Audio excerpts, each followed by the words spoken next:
talk our top 5 movies of 2014. What? And Brendan, why don't you throw out some honorable mentions for us? I'm going to have to go with X-Men Days of Future Past. Because that's Okay, now- probably number 1 everywhere, or 2, but that's my top.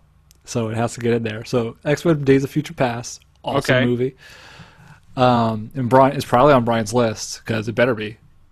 That was an awesome movie. You know what?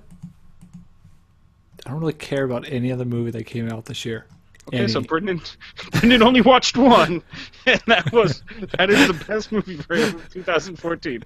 All right, well, I pick my movies wisely. Okay? I did watch a few more movies than that this year, and I'm not even talking about the horrible movies that I watched. But let's run through my list. First, give you some quick honorable mentions. 22 Jump Street, I saw that. I thought that was pretty hilarious. It was a really good sequel to the 21 Jump Street with Jonah Hill and Channing Tatum.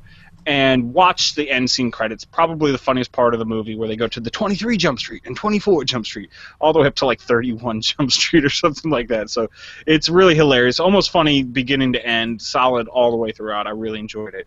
So check that out. The Giver, I thought that was a pretty cool movie based off the book. It's a very interesting premise, one of those sci-fi type premises. Now the ending kind of was weird to me, didn't make much sense, but I don't know. Check it out. Tell me what you think.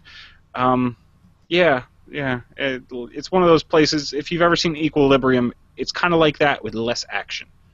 So, but better story. There you go. And then The 100-Foot Journey, that was a really good one about an Indian family who moves to Paris to start up their own restaurant. It's a slower paced movie. It's not like an action movie. You might not expect it to be on my list, but it is. All right?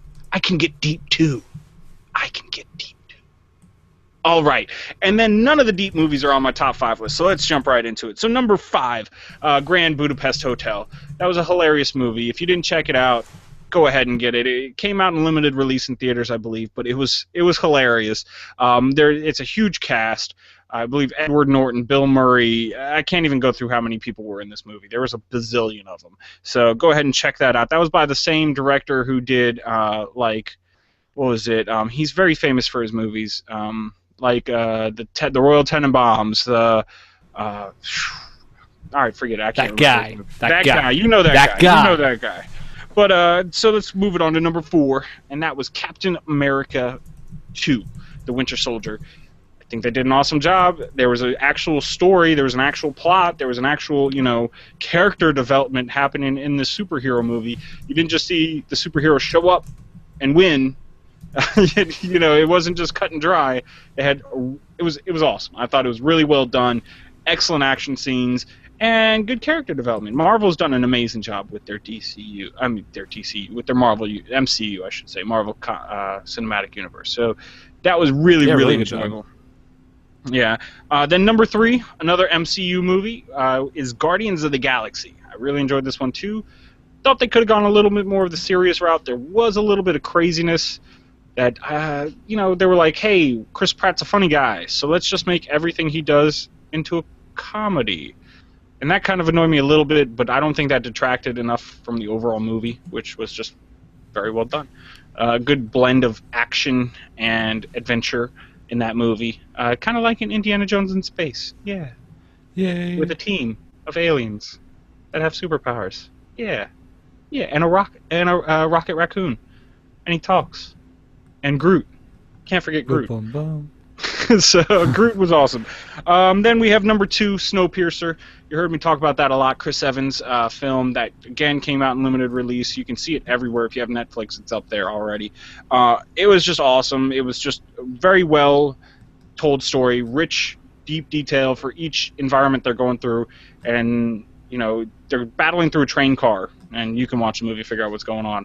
But every train car almost felt like they were entering a different world, and so that was pretty awesome. So check that one out. And then number 1, Brendan ruined it, X-Men Days of Future Past. How could I not put that in, though?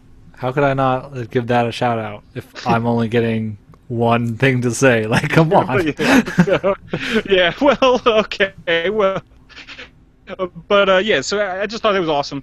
They pretty much said, okay, X-Men 3 sucked. X-Men Wolverine Origins really sucked. So let's just go ahead and do something to make it like all of that didn't happen. So they kind of breathed new life into the X-Men franchise, which was needed. Now, First Class was pretty good, but they needed to do something to kind of, oh, hey, Charles Xavier's dead. Wait, now he's not. Oh, Jean Grey's dead, and so is Cyclops. Now they're not. Yep. All that crazy bad stuff that we did, forget about it. We're doing good stuff now. So I really enjoyed that, and I can't wait for the next one, Age of Apocalypse. That's coming out in 2016.